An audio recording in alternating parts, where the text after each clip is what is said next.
Hi, everyone. This is Sonja Robinson hosting the Sun Talk Radio Show, Sustainable Urban Network, Saturdays at 3 p.m. on GODRadio1.com for us to scale up our neighborhoods. Tune in to Sun Sustainable Urban Network Talk Radio Show on GODRadio1.com. Get up, get out, and get green. We can't let Earth pass us by. We got to scale up our neighborhood, y'all. Hi, everyone. Welcome back for another day in Sun Sustainable Urban Network. So today's show, I'm really excited. We're kicking off a candidate series. And so we're looking forward to hearing one of the best candidates we have here in the San Diego County. So as normal, we're going to go ahead and go through our rhythm and cadence and talk about what's happening to give you information so we can scale up our neighborhoods, improve the quality of life in our neighborhoods.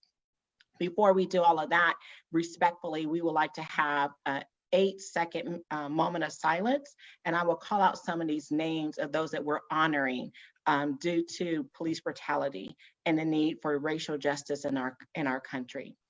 George Floyd, Eric Garner, Trayvon Martin, Michael Brown, Ahmaud Arbery, Breonna Taylor, Tyrone West, Sean Reed, and unfortunately, another Robert Fuller. 8 seconds, a moment of silence, please.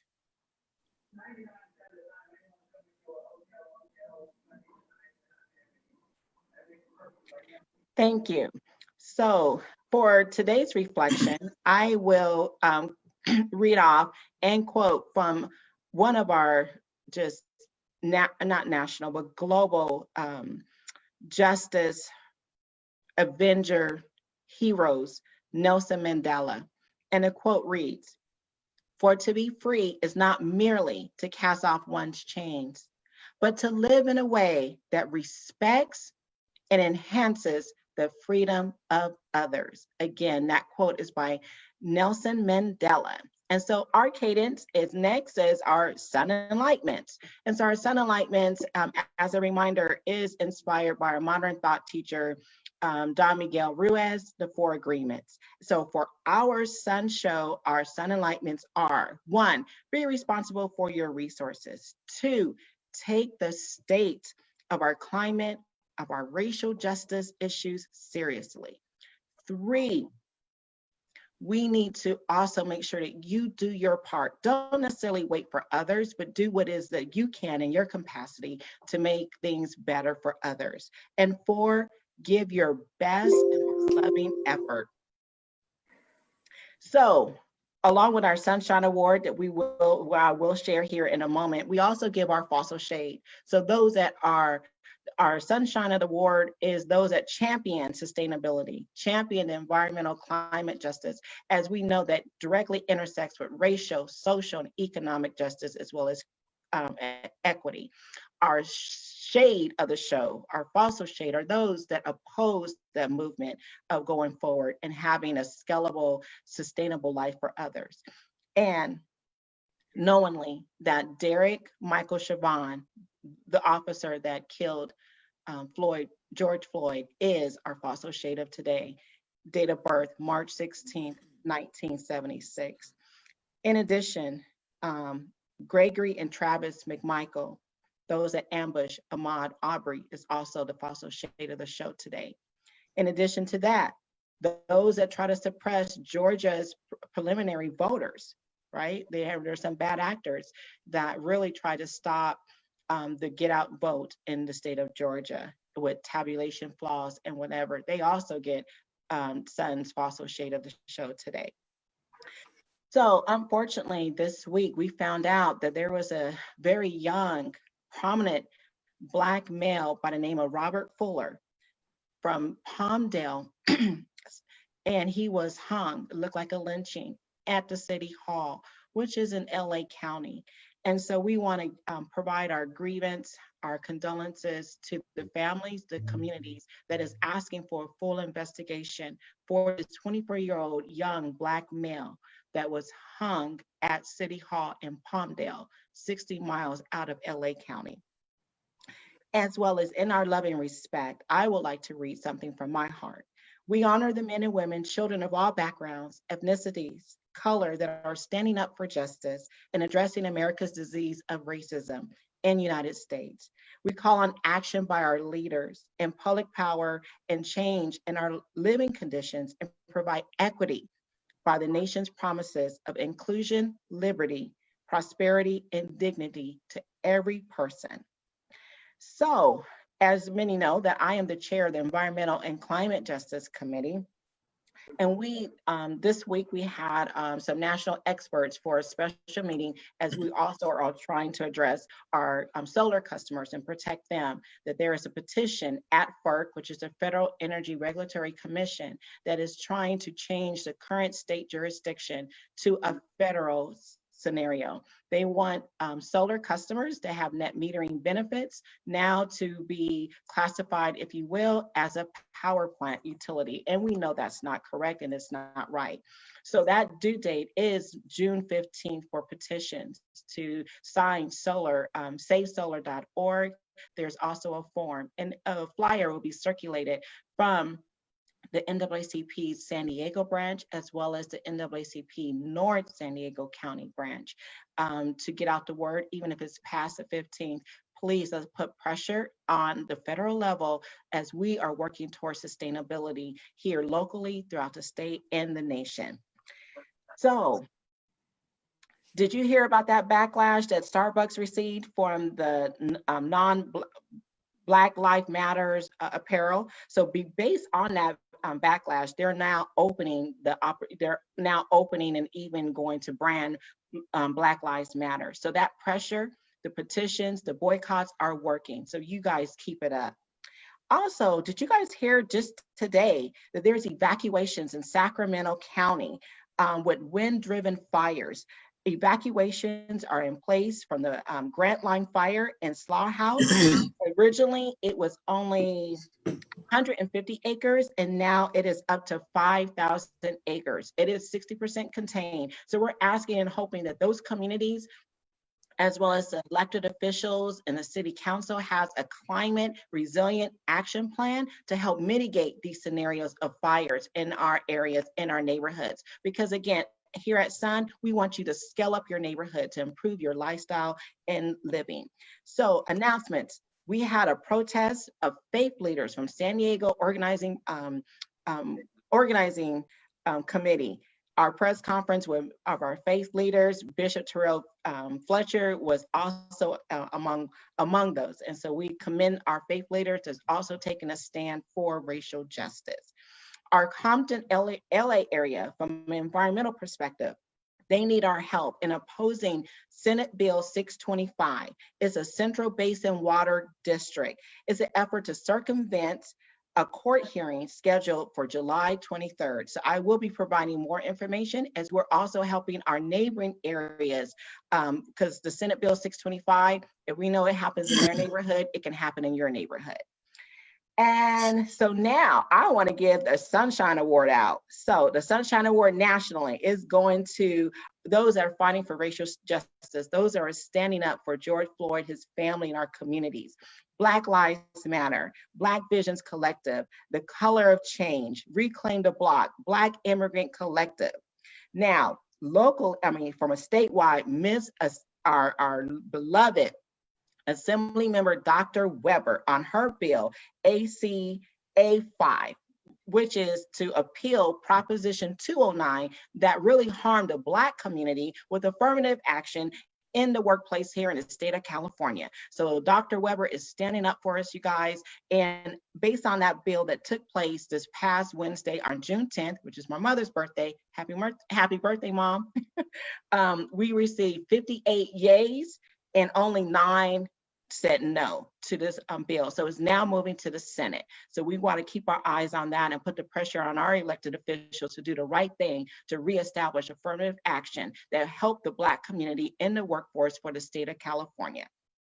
She gets a Sunshine State Award. Now for our local shine is our Housing Realtor Avengers, and that is from DEM Financial Service and Real Estate. Denise Mathis, Natasha Howe, Clinton James, and Lionel Punchard. They were on our show last week, and I just received a flood of comments and texts and calls about the information they shared, how useful it is, and we want to make sure that they know that there are local Housing Avengers and Sunshine Award.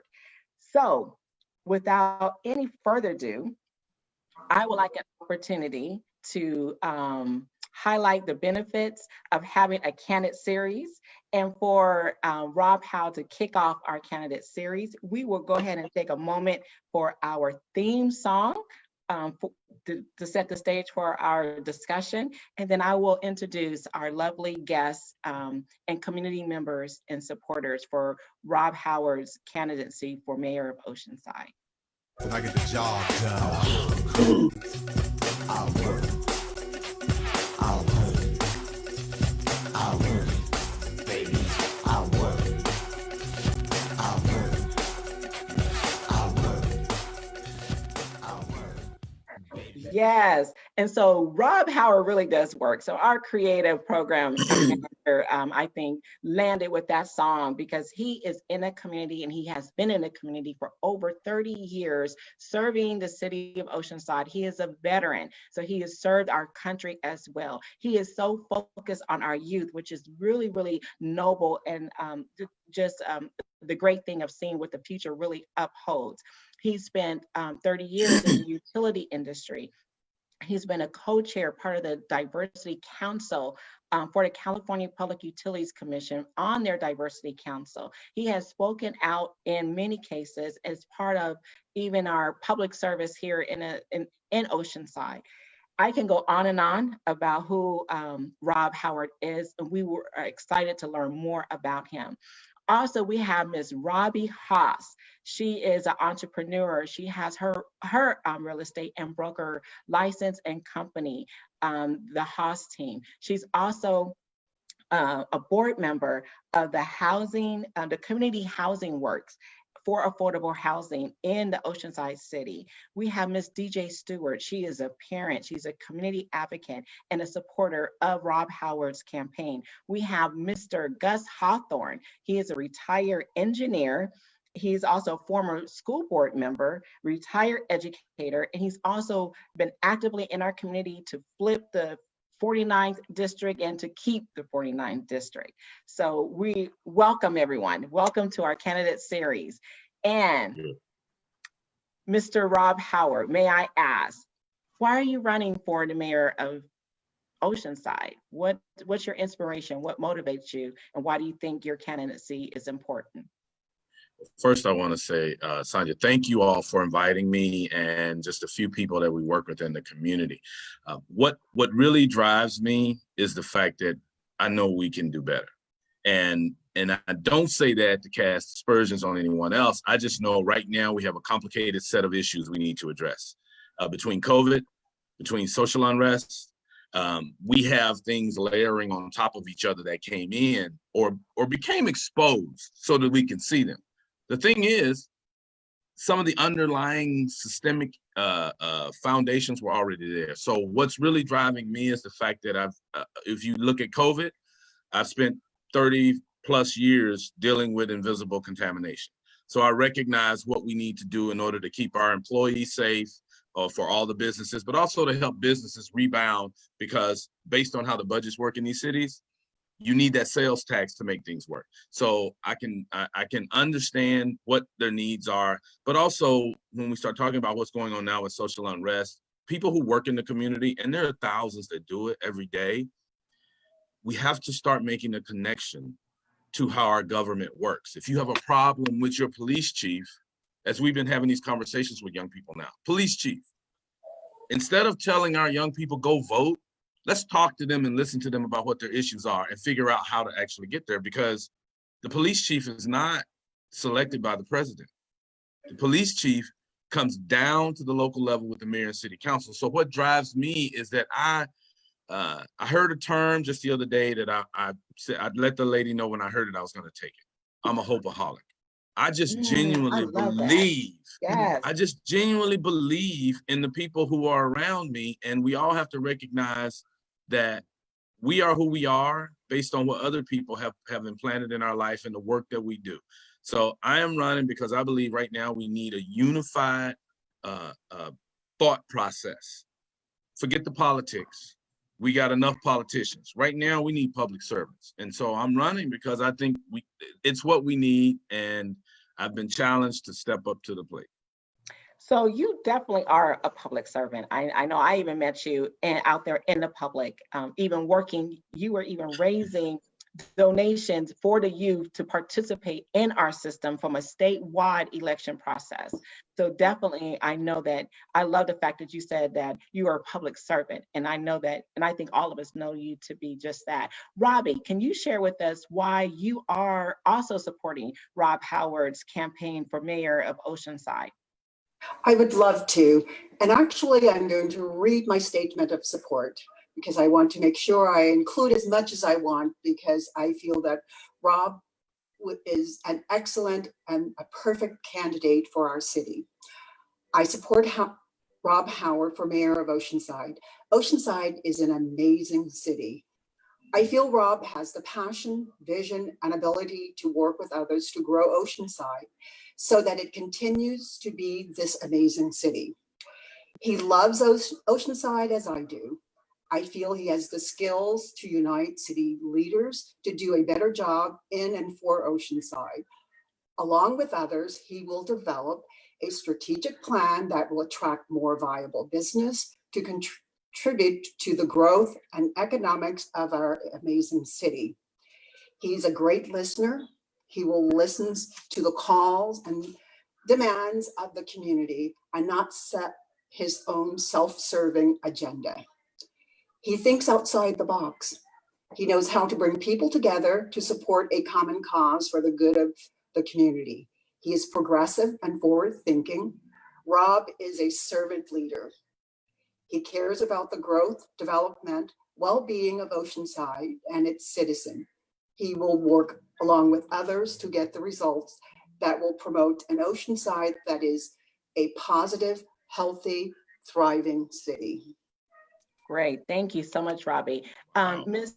DJ, would you also like to share why you're supporting Rob Howard as a candidate for mayor of Oceanside?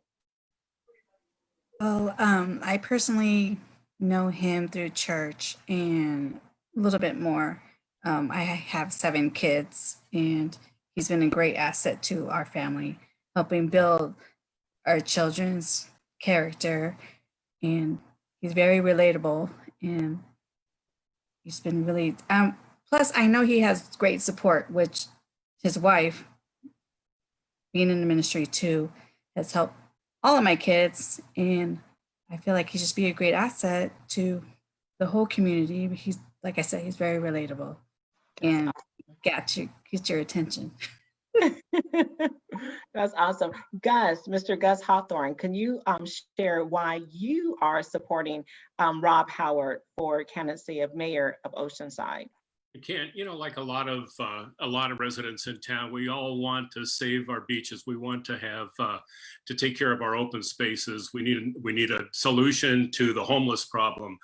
And we need to improve community relations across the board, whether you're from talking about the southwestern part of town all the way up to the northeastern part of town. And Rob's the guy to do that. And the reason I say that is Rob is one of those people who is able to talk to anybody in any organization, public or private. He knows how to get the most, how to let people do their very best. And I think that that's the underpinnings of all of those things that we want. We need somebody that can bring people together, that can communicate effectively. And absolutely, my experience with Rob is he's the man to do it. That is great. So I would like to share, me personally, when we talked about law, I heard a theme of listening, that he listens, right? And even to opposing, and he can unify. I can say personally that there's been topics and issues that Rob and I have not seen eye to eye. He's laughing. Although what you're saying as far as his character, as far as listening, he has done just that. He's listened to my position, I've listened to his. And there's times that we still may not agree on our particular position, but we're not disagreeable, right? So we have continued to work together and just like, okay, so this is your position on that, this is mine, but we're still be able to unify on so many other topics. And then I've also had another experience with Rob where, again, we seem to be on different sides of a position on something I'm very passionate about. And he said, Sonja, I'm here talk to me. Let me hear, your position and why is this important to you? And I've seen that even over a course of, however long it's been, that as a listener, he doesn't just listen, but he also takes action. And I've seen where what's important to me has now also become important to him. And so I think that speaks of a person's character as a leader of a municipal area. So I want to say thank you, Rob, for doing just that. So now that we're talking about that, I also want to hear, what are some of your top priorities for your campaign? I think our listeners want to know too. If you kind of give us a high level and then start talking whatever details you want to share. Right. I guess from the high level, it's really critical to understand that while we can pick out individual priorities, I think overall it's how do we put those priorities together to move the agenda forward. Like everyone knows, we talk about public safety, but I think right now we have to look at public safety a little bit differently. So I want to work with the police department. I have an active dialogue right now with the chief of police, Chief McCoy, because we've been talking about, I serve, Oceanside has what they call a Measure X, which was a sales tax. And there's an oversight committee. Well, I serve on that oversight committee. And part of that is making recommendations to the city council about that budget. And so one of the things we've been able to work with the city on is what they call a hot team, a homeless outreach team. Well, that outreach team now has counselors integrated with the group of police officers that are out addressing homelessness. Well, that's only one piece of it. The question is, and my conversation with the chief is, how do we integrate all of these other organizations who are working on the homeless and those without homes? Who's working on that issue? How do we pull that together? Because I have a theory. You work in layers. One of the issues we have around our population without homes is the fact that people couldn't stay in their home.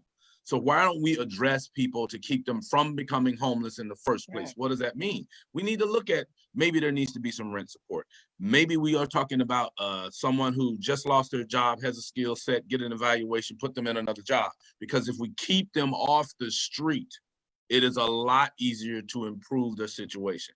And it's cheaper.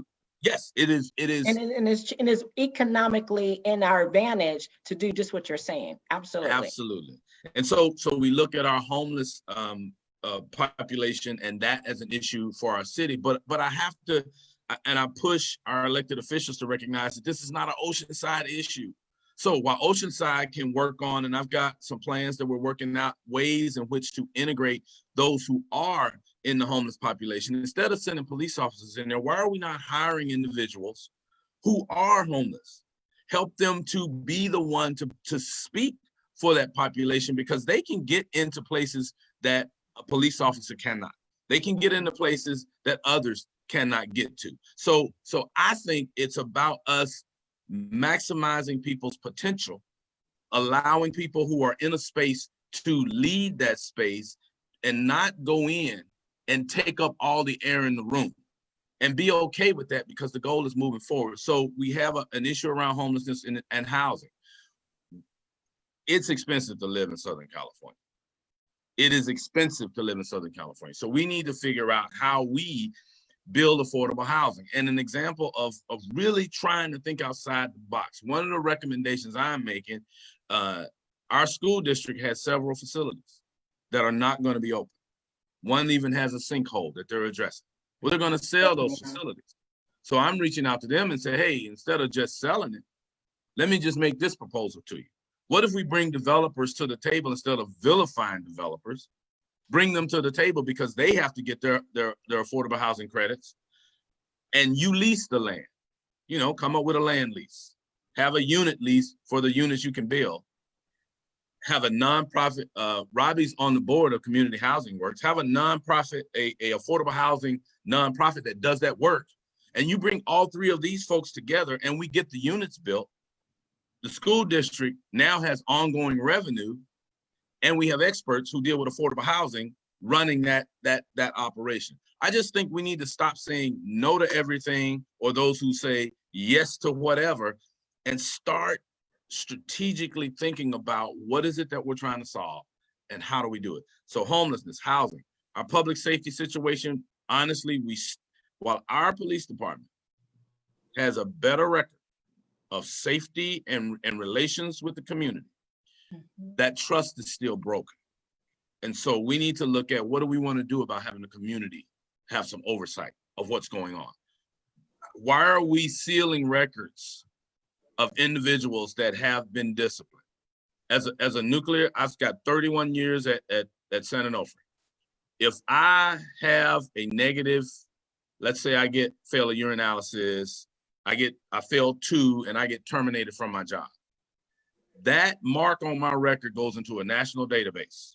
So if I try to get a job at another nuclear power plant, they know I've had that issue. Why is that important? Because in the nuclear industry, it's about public trust and public safety and policing. It should be about public trust. So there's a lot of things we can do. And I would ask, and I challenge the chief and his officers, recognize that we're paying your salaries and benefits.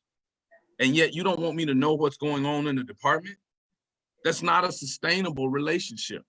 And so we have to find ways to challenge those in authority and recognize that we're servants. And as a public servant, I need to know what's going on because people are going to ask me. Sitting in the mayor's chair, sitting in the council chambers, people are asking questions. So those are just 3 things right off the top. You're talking about public safety.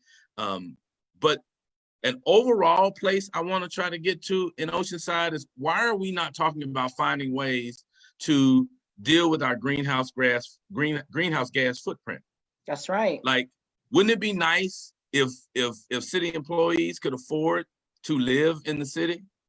So as we're building this housing, one of the suggestions I'm thinking about is, how do we come up with a way to have down payment assistance for our city employees who are literally making between, say, $40,000 and $80,000 a year, driving 30 miles, 40 miles or more to work every day in a car, creating greenhouse gas emissions. That's so right. If we were able to do something for them so they live closer, even if it didn't eliminate the drive, but if they lived in the city, you went now to a 2-mile commute. Now you might want to ride your bike. So, and even transportation, even looking Yes. at the public transportation, that also could eliminate those greenhouse gases as well. Exactly, because we're in the midst of building a resort hotel downtown. We're going to have hundreds of workers who will be making minimum wage and not much more. They're not going to be able to afford to stay downtown where they're working. So we need to make sure that our transit takes care of them, that we have affordable housing that they may be able to participate in. But having the mass transit to get people out of their cars, because even if they're in their cars, where are they going to park? So I think we just need to have a global approach. The climate action plan for Oceanside, the areas of let's talk areas of improvement. Yeah, let's talk areas of improvement. One of the things I noticed, and I know I could get in the weeds on these things, but I want to touch on this. It talks about the footprint of Oceanside, which is 2 to 3% for the greenhouse gas emissions. But the reality is that's just city facilities. If we create an environment where the businesses are also a part of what we're trying to do, our mass transit is working. Our representative on Sandag ought to be talking about how we, in the long term, have mass transit to where we are going. If you look on Sandag, they're big 5. They have 5 key components, and one of them is our transit and stopping in specific areas. Well, Oceanside is the northernmost spot. Imagine if we had transit across the 78, across the 76, and down to 15, down to 5, so that now we release the congestion. Imagine working and trying to get charging stations in the city. Every vehicle, whether it is a car or a light duty truck, that we turn over, because you're buying vehicles all the time because you're getting used. What if they were all electric? But we should also be pushing for electric vehicles, right? And even electric transit. So as far as when you look at progressiveness and why not have a whole fleet of electric buses, right? That right there will just wipe out not just the fact that you have a whole bunch of people on the bus, but make sure that bus itself is supporting sustainability for our environment. So I also want to hear, when you talked about affordable housing and our housing infrastructure, just in general. I want to hear Robbie's input on the housing market and what's happening in Oceanside, and your thoughts in supporting, Rob and his campaign in relationship to housing. Well, overall, the state of California, there is a housing shortage, and particularly here in Oceanside, the average, whether you're buying or renting, for a rental, the average cost, 2-bedroom, 2-bath, you're looking at from any place from $1,800 to $2,200 a month. To purchase a single-family detached home, first-time home buyers, the cost averages about $550,000. That's a lot of money, and it's very rare to find, even at that price of $550,000 for a detached home, to find a home within that price. And because the interest rates are low, anytime something goes on the market, it sells within a week. Rentals, there's a line around the corner for rentals because the demand is so great. And if you don't have perfect credit, you're out of the market.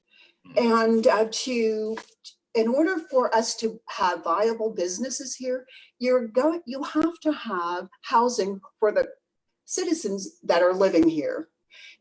Our motto with the community housing works is opportunity begins with a stable home. And it changes the life of a person to be able to have a home to live in. We've had people that come through our program, business owners, and with COVID and what's happening here, and although for this particular person, they lost their business before any of this happened, but just think what's going to happen to all of those small business owners going through COVID. But they lost their business, they lost their livelihood, they lived in a car for a year, homeless, and we definitely have to do something. Oceanside used to have home buyers assisted programs. I understand now that they're working on revamping that program, but they haven't done that. The last time I worked with the Oceanside on that program was probably 7 years ago. I know they've had a few in between, but nothing is going on in assisting our citizens with affordable housing, and any new projects, any developers that are coming through to offer affordable housing gets voted down. So we definitely need to have a different conversation about affordable housing for our citizens here in Oceanside. Yes. So another question I have for you, Rob, because I know that this is just your innate passion, which I have a lot of respect for, is how will you develop Oceanside into a vibrant place where young people want to stay, as well as at the same time continue to make it desirable for other generations to want to stay? And I want to say young people because I know that's just like an innate, really forward consideration that you have when you look at the youth and investing so much in our youth. And I have a lot of respect, as I'm sure DJ and all of the rest of us have a lot of respect for you in doing so. But what is it that you have in mind? What are your plans to make Oceanside a vibrant place that when young people grow up, graduate from high school, whether they get they're working in a workforce, or they go to college, community college, or even a 4-year degree, and now they want to establish home, to make it vibrant and attractive? What are your plans to make it vibrant and attractive for young people? Well, part of it is to one, you have to start by listening to them about what's important to them. Mm-hmm. While you're doing that, we should start thinking about the fact that we have a lot of resources available that can be maximized if they're coordinated together. One, MiraCosta College, as an example. During my time at Southern California Edison, I got the opportunity to coordinate and develop an energy technology degree program. What did that entail? Looking at what the plant needed and developing a training program for people to go through, because again, the starting pay was over $20 an hour with full benefits. And so right now that platform has been used, and they have a biomanufacturing degree program. Why is that important? We want to bring businesses here that provides you with the wages necessary to live here. So while we're working on our affordable housing and doing all these other things, we need to make sure that the businesses understand that if I put my business in Oceanside, I'm going to get qualified candidates to work here. And by Oceanside being such a diverse city, not only does it give us a chance to do that, but now we can ensure that the diversity of our community goes. So we look at the career piece, but then add into, we also have a vibrant art community. And I've been having conversations with them about how do you, because they worry with budget cuts that art and the art and culture piece is the first piece to get cut. I said, but what gets cut is based on who's down there having conversations with our elected leaders. Get the art community to work together. Granted, there may be cuts in that area, but having the beach during the day, you talk about a vibrant community. We know Oceanside has the best beaches on the coast, but we also have a harbor area. So you take that, but at night, I want to have a nice place to eat. I don't want to have to go to Balboa Park to see a play. And so think about all of the other things we could do to make it vibrant and give them a place where they can have a good time, but they can also spend their dollars. If you're going to come here, I want you to enjoy it, but at the same time, we need the sales tax revenue, right? The businesses can thrive. So creating an environment where people know I can go to Oceanside and I can catch a play. I can go to Oceanside and I can go to the beach. Oh, by the way, it's a wonderful harbor if I just want to walk around. And not just for the tourists. I like going down to the Strand and just walking. You know how many people have the sound of waves on for their relaxation music? I don't need a DVD player. And I'm dating myself talking about a DVD player. That's okay. Or VHS, VHS. Yeah, I walk down to the beach. And so the first thing is for them to understand this vibrant is to listen to them, what's important to them, but for us to recognize how special it is to live here. I have relatives that now my house is the place they come, and now I'm Airbnb for my relatives because it is a vacation spot. That is a blessing in itself. So we have to look at how do you afford to live here. So we're looking at the economics. We're looking at the fact that it's not just Maricosta, we have Palomar and Cal State San Marcos. So we have an education corridor. And so we develop those career opportunities. And then we also partner with Camp Pendleton to ensure that our military personnel are also engaged, because the transition out is tough if you're not ready. And so there's just a lot of things, and what the city can do is the promotion of that. We have an economic development department, and we need to make sure that we are really engaging this turnaround. And so for them to be vibrant, it's about providing the opportunity to want to grow. And if you have the skill set, let's put you to work and create a nightlife as well as the day life, so that we can have not just the people who live here enjoying it, but we also have the tourism piece of our economy begins to really flourish the way it can. And I really appreciate that curriculum that you helped develop at Maricosta. And I would also like to pitch that there is an environmental and climate justice. So we know that this and the green workforce is like the leading industry globally, not just, locally, right? So making sure that's something that we can talk on a side about, seeing that we address here as well. So as you were talking about the education, Gus, I would like to kind of get your thoughts on where you see the opportunities of Rob being able to insert some of these opportunities to better our lifestyles as he's wanting to scale up our neighborhoods and make more of a quality life for those in Oceanside, even from an education perspective. Could you also chime in? You know, what applies to Oceanside, it applies to school districts, anywhere, be it in the state of California or across the nation. But there's a super important component to that. And this is where Rob comes in, and this is where his leadership and his ability to get things done really counts. And that's developing a good, strong working relationship between the school district and the city. If they do that right, if that's done right, the benefits are immense. And done wrong, and I've unfortunately been through the experience on both sides. When done wrong, it goes as far as it ends up in court, and with hurt feelings and a totally unproductive atmosphere across the board. But the opportunities, if you've got a city and a city council and a school district and a school board that work effectively together, the opportunities are next to limitless. Think about it. You got joint use of facilities, and Rob, you talked about how that works into the homeless and the affordable housing component. You can have things like combined purchasing power. You can drive down the costs on supplies that are common to both the city and to the school district.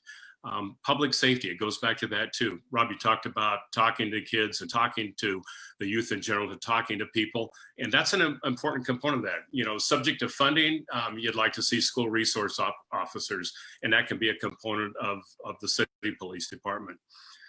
My experience too is that you need to have joint city council and school district meetings where those topics and those issues that are important to both of them are talked about in public, and they both get to stand up in front of the public and present their positions and acknowledge the fact that they've got some real common ground that they can work on. One of the last things, and I just made a couple notes about it, Rob, you talked about businesses and having a quality workforce ready to go to work.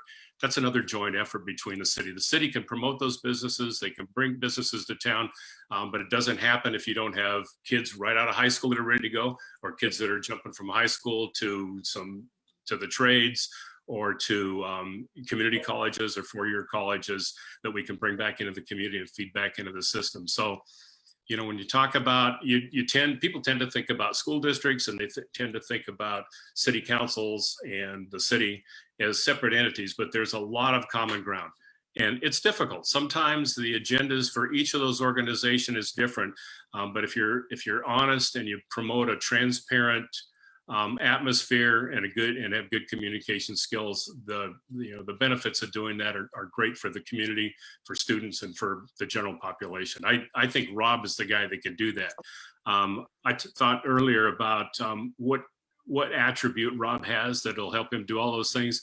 And he's the guy that can take a look and find solutions when everybody else is stuck looking at all the roadblocks of getting something done. So I think that the opportunities for Oceanside schools and the city are, for all practical purposes, limitless. Thank you. Thank you. Thank you for sharing. And so as we were talking about young people, DJ, I would like to hear your thoughts on the future, as Rob was laying out a plan to keep it vibrant for as your kids grow up, that they want to remain, where they grew up. So can you share, some of your thoughts on either what he shared or what's in your heart when we were considering the youth? He's already been able to communicate with my kids in ways that I try, but just him showing how much character he's given, and he's been able to I'm sorry, I'm really bad at this. No, you're doing fine. You're talking from the heart. Right. And it's, I don't know, he's just so loving, and to be honest, it's just been great to have the extra support. I do have, I said, the 7 kids, and for him to even notice the difference in all of them and to come at them in there with certain ways that I had never seen. So, more support. I could see him doing that for the whole community, because just knowing all the whole difference in my own family. So. Right, that's really important. I think one of the things that I also respect as this candidate is that he is a man of faith. And those that do have a faith, or even those that don't, what does that say is that it has a lot to do with his moral compass, right? And so when you know that somebody's enriched within their moral compass, then it is in their heart and their mind to address things the correct way, a just way, and those that will benefit everyone and not exclude anyone. True. So and Sonja, I just want to say, I want to thank, my Pastor Creighton at the Rise Church in Oceanside, because he's a teacher. Mm-hmm. And right now, I hear so much negativity about people's faith. And the reality is, you know, I always tell people, and I joke about it, and the public school teachers get a little attitude with me when I say it, but I say, look, I know I can read. I went to public school. And as I read and learn about my faith, I'm taught to love people.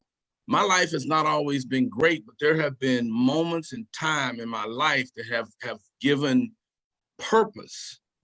And I recognize that there were people who invested in me, because honestly, you know, for when I was coming up, I will just say the term hot mess described a lot of the stuff I would get into, because I was searching to find out who I was. And that's why, you know, young people are so important to me, because I know people did not give up on me. How can you give up on them? Because we don't know if they're the stone that the builder refused. That could be the very thing, the very person. And when I talk to young people, here's the critical piece for me is, you do good not because you're looking for something. You do good because it's the right thing to do, and you don't know who you're actually being a blessing for. Her daughters, I might be helping to invest in them so that there's a young man somewhere else that survived all this madness, that there is a relationship later that I know nothing about. And so it's really about them being their best. And so that's where we have to take, that's where the faith piece is so important. I tell people, look, our lives can be better when we recognize that they can be better. If you think everything is bad, guess what? It's bad. So that's why they're so important to me, because again, people cared about me. And so there was a term, because I've been told this, and I recognize it within myself, that I have my equilibrium is optimistic. And so that that phrase you said earlier, being a hopeaholic, what did you say? How does it go? A hopeaholic. I really appreciate that. And I think I will probably borrow that as well, because, and I think that also has a lot to do within the cornerstone in our communities, the Black community that I want to speak on, because of a lot of the challenges and the microaggressions and the biases and just the discrimination that we've had to deal with, face, overcome, that it is part through our faith that keeps us inspired, and like you said, and hope that things will get better. And so now that I'm speaking on that, I would like to know from you, what would you say are some of the tough challenges in the Black community in Oceanside, or have you been able to even identify those? Oh yeah, I think part of it is a recognition of what I say, what is. We understand that there's implicit bias in communities. We understand that this country has a systemic racism problem, and people don't want to name it because they don't want to hurt anybody's feelings. But I believe, like with any other recovery, you have to admit you have an issue, and just by admitting it doesn't mean I'm saying all white people are bad. Right. It's not what I'm saying, because you didn't bring anybody over on a slave ship. You didn't sit there and allow veterans to go fight for the country, and then when they come back, tell them that you can only live in a certain neighborhood. These things are systemic. However, if we have an awakening and we're working together, as you see all of these protests, some people are like, well, we've been talking about this all this time, so look at them coming and joining. You know what? Welcome them. Thank you. Yes, absolutely. Welcome them to the fight. Absolutely. Because if we help our communities to get better and heal, if we're having conversations, I make myself available to anyone that wants to call me and talk to me in my network. I was on a panel for NAMI, which is the National Association for Mental Illness. They provide services, and they wanted to have a conversation because they wanted to make sure they were able to provide services specifically for the African-American community, because there is pain that wasn't recognized in the mental health community. I don't do that because I think I'm an expert. I mean, I've been trained in diversity and inclusion, and I've done a bunch of classes and training. I do it because I have life experience. And sometimes the book can only tell you so much. But at some point, we need to talk about the fact that microaggressions happen. Discrimination happens. I've been pulled over by the Carlsbad police. I've had to deal with issues of unfair policing. But you know what?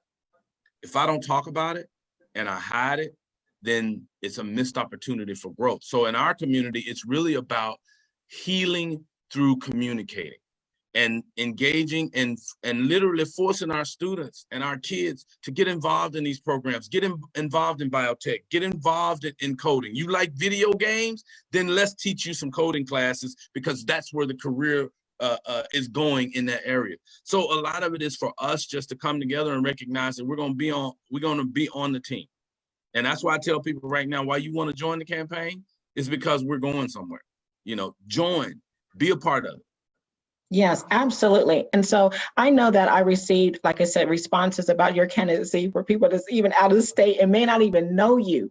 So I want to take this moment for you to shout out what your website is, because in order to make these changes, public policy matters. And my listeners know that I stress public policy power. And so if you would like to shout out your website for those that donate, you may not be able to vote for him, but you can donate to his candidacy. You can donate to his campaign, because he needs flyers, he needs communication, he has to have media. So could you shout out what your website is at this moment? Absolutely. And I want to remind people, a lot of people in our community love Kamala, but not enough people donated to that campaign. That was the number one thing that caused problems. So I'm letting you know, you can reach me and reach my campaign at www.robhoward4mayor.com. And that's social media, Rob Howard at Rob Howard 4 mayor. And so I'll repeat it again, www.robhoward 4mayor.com. And any donation is appreciated, because we don't know anyone's circumstances. And one of the things we're taught in church is, when you give from the heart, it's not about the size at that point. But I'm just gonna tell you, give till it hurts. That way we know we're making a difference, because then you know the heart is there for you. So no, we're really making strides, and I think, don't be shocked. Yeah. At how well. So I see a lot of people that have shown support in my network. Like I said, those that live here, those that don't live here. And so I would like to make a push that you support at minimum $20, $200. 2020. It's a 2020 election. Is it 2020? This is the November 2020. So if nothing else, 2020. Just do 2020. So that's something to remember. That's what I was thinking, but at least maybe even a minimum of $20 towards your campaign can make a difference. But what is the maximum that any individual can you share those details? Oceanside is one of the last cities that has no campaign contribution limit. If you just happen to be sitting on $100,000 and you think, well, I like that candidate, then you can donate. We'll be happy to work with you. That's awesome. So he has, like I said, there is a lot of cost that goes into a campaign. Like I said, there's media, there's flyers, he has to get his message out. So in order to get his message out, he needs funds, as well as opportunities for him to pay his team, those that's working on his campaign as well, to make these strides that he's trying to make a difference. So if you want to do that, please do so. So Rob, I want to give you a couple minutes to kind of give your last spiel. We want to make sure everybody goes to www.robhoward4mayor.com. But also I want to give you a chance to kind of bring home your last little pitch to our listeners and viewers. First of all, I want to thank some of my friends and people who are working on our campaign, Robbie, Gus, DJ. It's not easy a lot of times for people to get out in front of the camera and talk about this. So I want to thank you. Secondly, I just want to say to the viewers and the listeners that we have an opportunity to really make change in Oceanside, because it's not just about Oceanside, it's about the entire North County community. We have to address climate issues, whether we want to admit it or not, but it can't just be about one piece of the climate and not focus on asthma, water issues in our communities. These are the climate issues that we need to address. We can do that by increasing our awareness, number one, but also increasing our partnerships, partnering with businesses while we know there are career opportunities that we can actually be a part of. So I just ask people to just donate something. Help us make calls to seniors. Help us get the word out. Like us on social media. Retweet our message, because what's going to happen is when we all come together to work on this, then you begin to exponentially expand the vision of building Oceanside's future today. We have to start now to prepare for tomorrow. So go to the website, robhoward4mayor.com. Email us. You can sign up for alerts about what we're doing in the community. And more than anything else, if you have great ideas, or if you think your idea is great, email us, call us, because we don't know everything. And that's where a public servant's job is, to listen to the community. So I'm open to everything you want to share, and I make time to listen, because people listen to me. And I know how much of a difference it makes when you are no longer invisible. And so, Sonja, I want to thank you all for the platform. I'm excited. Like I said, I'm a hopeaholic, and I do believe there is a plan for us in this community. And so join us, everybody. I really do appreciate it. Thank you so much, Rob. I appreciate it as well. So there was a few other additional announcements that I did not make, because I wanted to make sure that Rob had the opportunity to express why he's so passionate about the change that his candidacy can make for being the mayor of Oceanside. But without no shy of an announcement, I want to give props to our city council member, Monica Montgomery, that this week she had a community healing address, understanding that the trauma that we have experienced, whether it was directly or indirectly, in our communities. So I want to say thank you to City Council Member Monica Montgomery for providing that.